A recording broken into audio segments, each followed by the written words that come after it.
You will hear a man phoning to find out about some children's engineering workshops. First, you have some time to look at questions 1 to 3.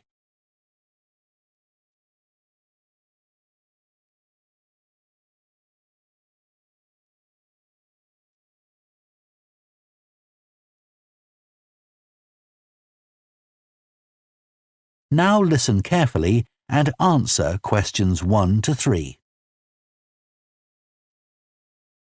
Hello, Children's Engineering Workshops. Oh, hello.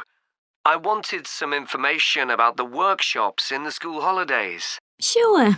I have 2 daughters who are interested. The younger one's Lydia. She's 4. Do you take children as young as that? Yes, our Tiny Engineers Workshop is for 4 to 5-year-olds. What sorts of activities do they do? All sorts. For example, they work together to design a special cover that goes round an egg, so that when it's inside, they can drop it from a height and it doesn't break. Well, sometimes it does break, but that's part of the fun. Right. And Lydia loves building things. Is there any opportunity for her to do that? Well, they have a competition to see who can make the highest tower. You'd be amazed how high they can go. Right. But they're learning all the time as well as having fun. For example, one thing they do is to design and build a car that's attached to a balloon, and the force of the air in that actually powers the car and makes it move along. They go really fast too. Okay, well, all this sounds perfect. Before you hear the rest of the conversation, you have some time to look at questions 4 to 10.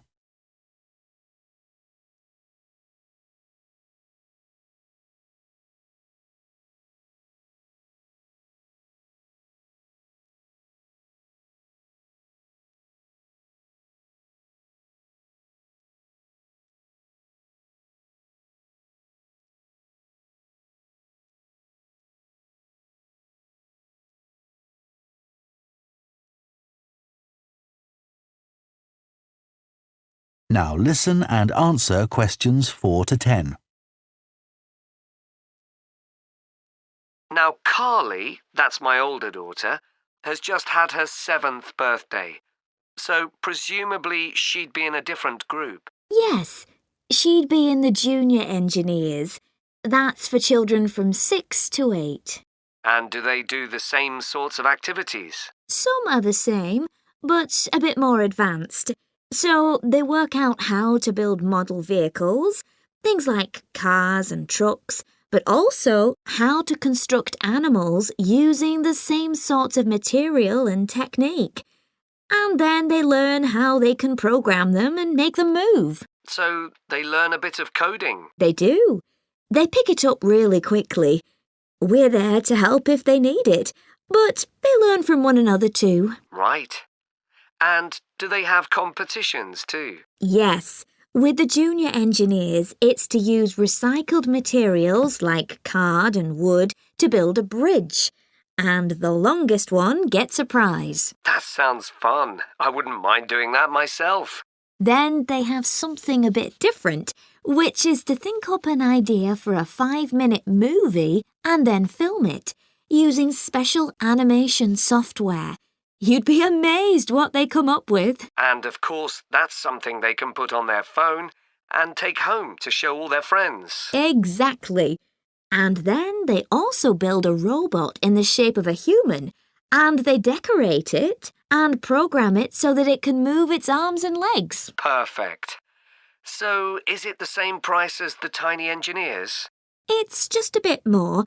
£50 for the 5 weeks. And are the classes on a Monday too? They used to be, but we found it didn't give our staff enough time to clear up after the first workshop, so we moved them to Wednesdays. The classes are held in the morning from 10 to 11. Okay, that's better for me actually. And what about the location? Where exactly are the workshops held? They're in Building 10A. There's a big sign on the door. You can't miss it. And that's in Fradston Industrial Estate. Sorry. Fradston. That's Fradston.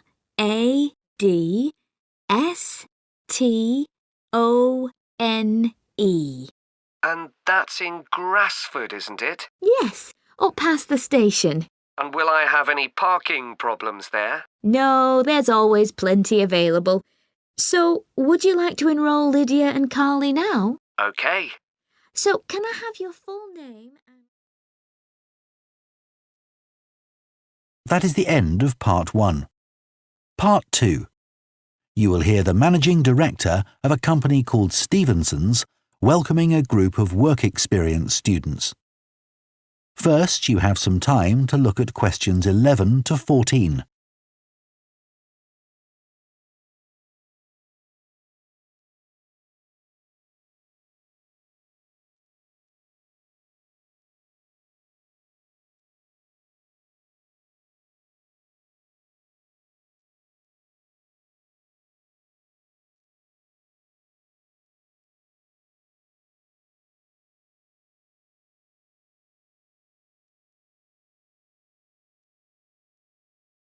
Now listen carefully and answer questions 11 to 14. Good morning, everyone, and welcome to Stevenson's, one of the country's major manufacturers of metal goods. Thank you for choosing us for your 2 weeks of work experience. My name is Julia Simmons, and since the beginning of this year, I've been the managing director. Stevenson's is quite an old company. Like me, the founder, Ronald Stevenson, went into the steel industry when he left school. That was in 1923. He set up this company when he finished his apprenticeship in 1926, although he actually started making plans 2 years earlier in 1924. He was a very determined young man. Stevenson's long-term plan was to manufacture components for the machine tools industry, although in fact that never came about, and for the automotive industry, that is cars and lorries. However, there was a delay of 5 years before that happened, because shortly before the company went into production, Stevenson was given the opportunity to make goods for hospitals and other players in the healthcare industry. So that's what we did for the first 5 years. Over the years, we've expanded the premises considerably. We were lucky that the site is big enough, so moving to a new location has never been necessary. However, the layout is far from ideal for modern machinery and production methods, so we intend to carry out major refurbishment of this site over the next 5 years. I'd better give you some idea of what you'll be doing during your 2 weeks with us, so you know what to expect. Most mornings you'll have a presentation from one of the managers to learn about their department, starting this morning with research and development. And you'll all spend some time in each department, observing what's going on and talking to people, as long as you don't stop them from doing their work altogether. In the past, a teacher from your school has come in at the end of each week to find out how the group were getting on, but your school isn't able to arrange that this year. Before you hear the rest of the talk, you have some time to look at questions 15 to 20.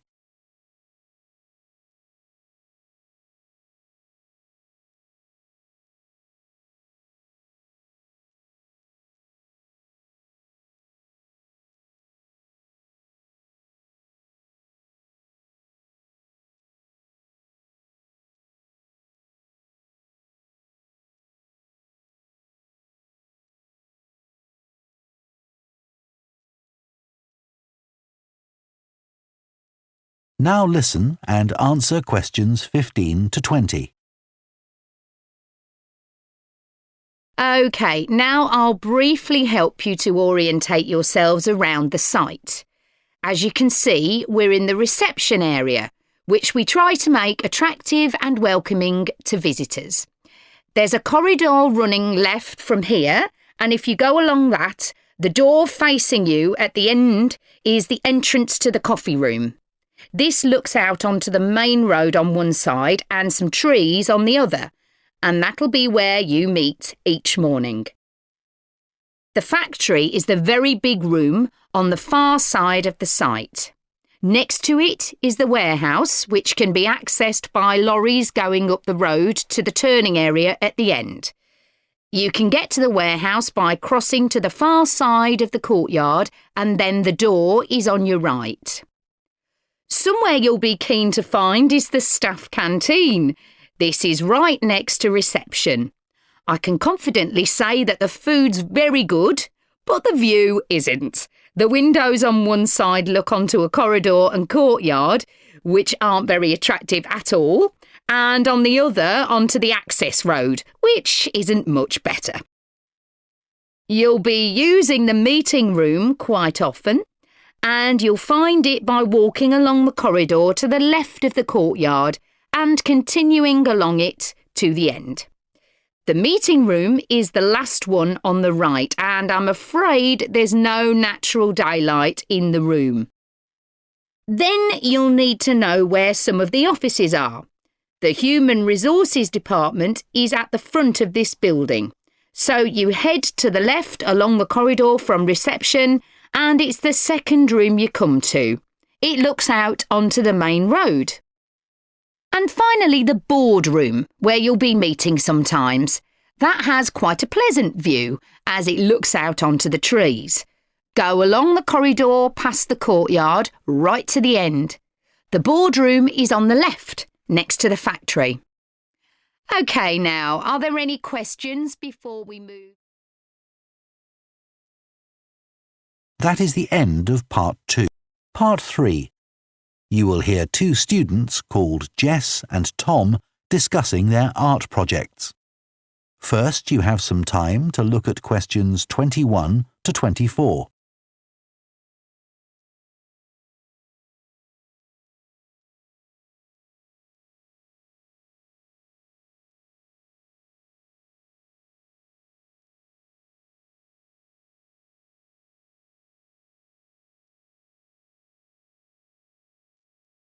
Now listen carefully and answer questions 21 to 24.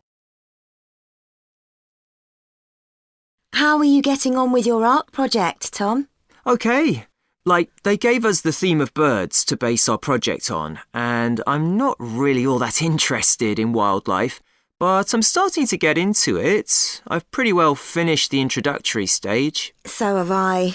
When they gave us all those handouts with details of books and websites to look at, I was really put off. But the more I read, the more interested I got. Me too. I found I could research so many different aspects of birds in art. Colour, movement, texture. So I was looking forward to the bird park visit. What a letdown. It poured with rain and we hardly saw a single bird. Much less use than the trip to the Natural History Museum. Yeah. I liked all the stuff about evolution there. The workshop sessions with Dr. Fletcher were good too, especially the brainstorming sessions. I missed those because I was ill. I wish we could have seen the projects last year's students did. I suppose they want us to do our own thing, not copy. Have you drafted your proposal yet? Yes, but I haven't handed it in. I need to amend some parts. I've realised the notes from my research are almost all just descriptions. I haven't actually evaluated anything, so I'll have to fix that. Oh, I didn't know we had to do that. I'll have to look at that too. Did you do a timeline for the project? Yes, and a mind map. Yeah, so did I. I quite enjoyed that. But it was hard having to explain the basis for my decisions in my action plan. What? You know, give a rationale. I didn't realise we had to do that. OK, I can add it now. And I've done the video diary presentation and worked out what I want my outcome to be in the project. Someone told me it's best not to be too precise about your actual outcome at this stage, so you have more scope to explore your ideas later on. So I'm going to go back to my proposal to make it a bit more vague. Really? OK, I'll change that too then. Before you hear the rest of the discussion, you have some time to look at questions 25 to 30.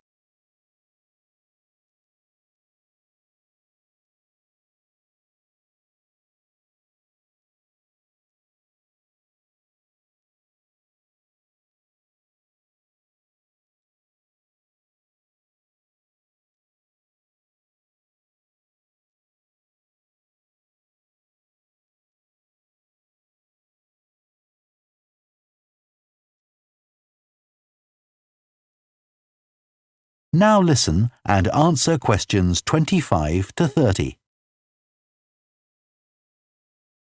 One part of the project I'm unsure about is where we choose some paintings of birds and say what they mean to us. Like, I chose a painting of a falcon by Landseer. I like it because the bird's standing there with his head turned to one side, but he seems to be staring straight at you. But I can't just say it's a bit scary, can I? You could talk about the possible danger suggested by the bird's look. Oh, okay. There's a picture of a fish hawk by Audubon I like. It's swooping over the water with a fish in its talons and with great black wings which take up most of the picture. So you could discuss it in relation to predators and food chains? Well, actually, I think I'll concentrate on the impression of rapid motion it gives. Right. Do you know that picture of a kingfisher by Van Gogh? It's perching on a reed growing near a stream. Yes, it's got these beautiful blue and red and black shades. I've actually chosen it because I saw a real kingfisher once when I was little. I was out walking with my grandfather and I've never forgotten it. Oh, so we can use a personal link? Sure. Okay. There's a portrait called William Wells. I can't remember the artist, but it's a middle-aged man who's just shot a bird. And his expression and the way he's holding the bird in his hand suggests he's not sure about what he's done. To me, it's about how ambiguous people are in the way they exploit the natural world. Interesting. There's Gauguin's picture, Vira Matti. He did it in Tahiti. It's a woman with a white bird behind her that is eating a lizard. And what I'm interested in is what idea this bird refers to. Apparently, it's a reference to the never-ending cycle of existence. Wow. I chose a portrait of a little boy, Giovanni de' Medici. He's holding a tiny bird in one fist. I like the way he's holding it carefully so he doesn't hurt it. Oh, right. That is the end of Part 3. Part 4. You will hear a professor of philosophy giving a talk on the ancient philosophy of Stoicism. First, you have some time to look at questions 31 to 40.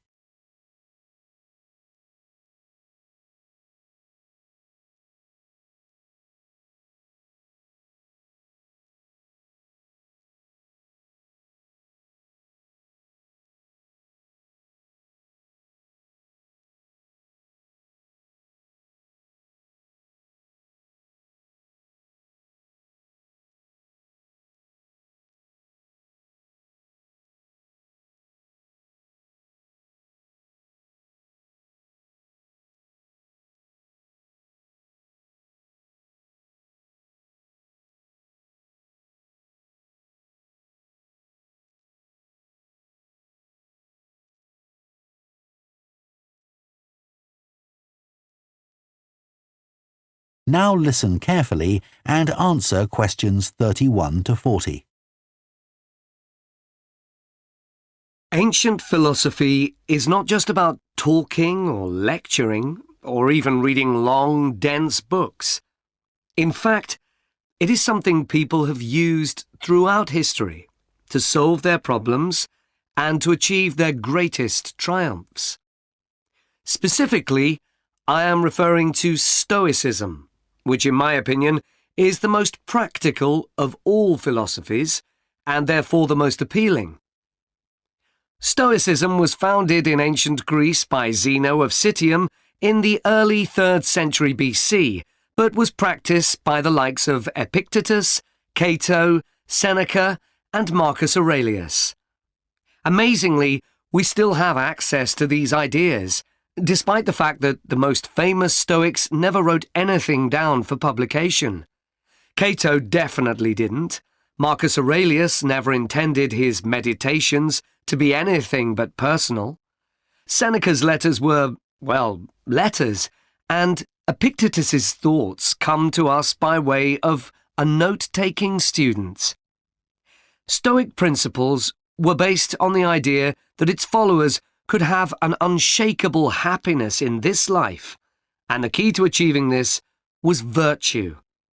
The road to virtue, in turn, lay in understanding that destructive emotions like anger and jealousy are under our conscious control. They don't have to control us, because we can learn to control them. In the words of Epictetus, external events I cannot control, but the choices I make with regard to them I do control. The modern-day philosopher and writer Nassim Nicholas Taleb defines a Stoic as someone who has a different perspective on experiences which most of us would see as wholly negative. A Stoic transforms fear into caution, pain into transformation, mistakes into initiation, and desire into undertaking. Using this definition as a model, we can see that throughout the centuries, Stoicism has been practiced in more recent history by kings, presidents, artists, writers, and entrepreneurs.